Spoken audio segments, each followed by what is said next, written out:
Hi friends, welcome to SNR creations. ఈరోజు చాలా టేస్టీగా ఈజీగా ఉండే బెల్లంతో తయారు చేసిన గవ్వల్ని ఎలా చేసుకోవాలో చూద్దాం.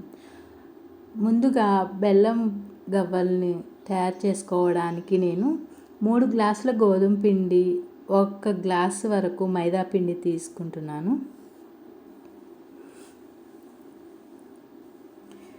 ఇప్పుడు ఈ పిండిలో సాల్ట్ కానీ అసలు ఏది అవసరం లేదండి మనం గవ్వలు చేసుకోవడానికి. ఇలా పిండిని కలుపుకున్న తర్వాత ఇందులోకి కొద్దిగా నెయ్యిని యాడ్ చేసుకోవాలి. కరగబెట్టిందైనా యాడ్ చేసుకోవచ్చు, ఇలా గడ్డగట్టిందైనా యాడ్ చేసుకోండి కొంచెం పిండికి తగ్గట్టుగా. ఇలా నెయ్యి యాడ్ చేసుకున్న తర్వాత అది నేను గట్టిగా ఉన్నది కాబట్టి ఇలా కలుపుకుంటున్నాను. ఈ పిండిలో గవ్వలు చేయడానికి వాటర్ అనేవి అస్సలు యూజ్ చేయట్లేదండి.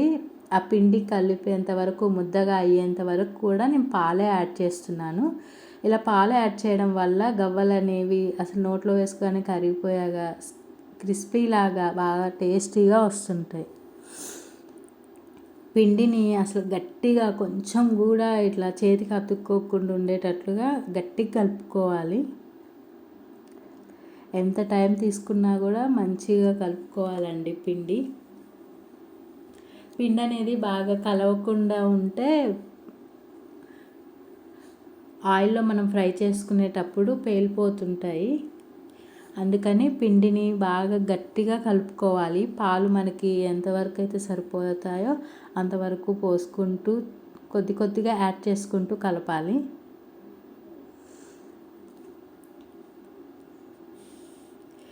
ఈ గవ్వలు అనేవి పంచదారతో కూడా చేసుకోవచ్చు ఫ్రెండ్స్. కాకపోతే బెల్లంతో చేసిన చాలా టేస్టీగా ఉంటాయి, మంచిగా అనిపిస్తుంటాయి.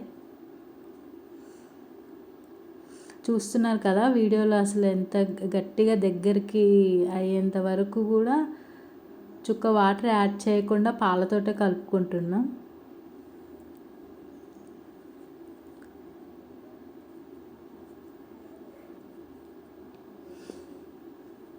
ఇలా కలిపి పక్కన పెట్టుకున్న పిండిని ఒక పావు గంట వరకు పైన మూత పెట్టేసుకొని పక్కన పెట్టేసుకోండి.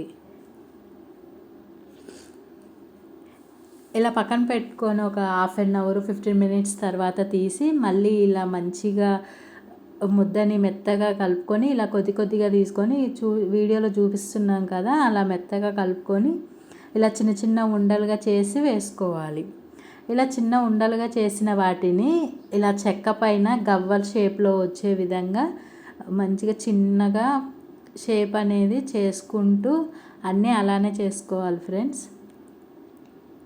ఒక్కొక్కటిగా అలా అనుకుంటూ రౌండ్స్ చేసుకుంటూ తయారు చేసుకోవాలి. ఇలా పిండి మొత్తాన్ని కూడా ఇలా గవ్వల్లాగా చేసుకొని పక్కన పెట్టేసుకోవాలి.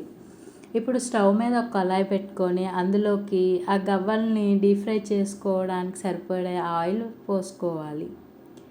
ఈ ఆయిల్ అనేది వేడైన తర్వాత అందులోకి గవ్వలను కొద్ది కొద్దిగా తీసుకుంటూ ఆయిల్లో వేసుకొని మంచిగా బ్రౌన్ కలర్ అనేది వచ్చేంత వరకు ఫ్రై చేసుకోవాలి.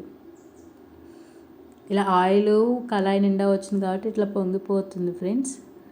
సరిపోని పోసుకొని ఫ్రై చేసుకోండి. బాగా ఫ్రై అవుతాయి. ఎంత ఫ్రై అయితే అంత బాగుంటాయి. బాగా ఫ్రై కాకుండా ఉంటే అవి అనేవి సాగుతాయి ఫ్రెండ్స్ బంకలాగా. కాబట్టి మంచిగా క్రిస్పీగా వచ్చే విధంగా ఫ్రై చేసుకోవాలి.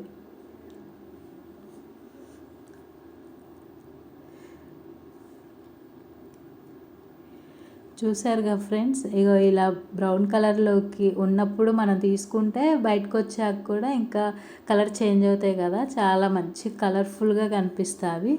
ఇలానే అన్ని ఆయిల్లో వేసుకుంటూ ఫ్రై చేసుకోవాలి గవ్వల్ని.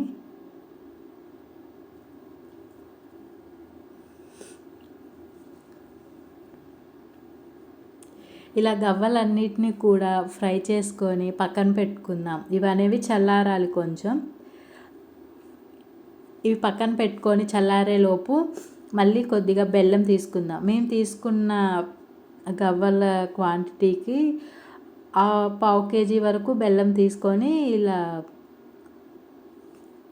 గిన్నెలో తీసుకొని గ్యాస్ మీద పెట్టి అందులో కొద్దిగా గ్లాస్ తోటి వాటర్ యాడ్ చేసుకున్నాం. ఆ బెల్లం మొత్తం కూడా కరిగిపోయి ఒక 10 నిమిషాలు ఉడికిన తర్వాత పాకం రానవసరం లేదు ఫ్రెండ్స్. అలా ఉడకగానే గ్యాస్ నుంచి ఆఫ్ చేసుకొని గవ్వలు అనేవి అందులో వేసుకుంటే మన వేడివేడి గవ్వలు అనేవి రెడీ అయిపోతాయి.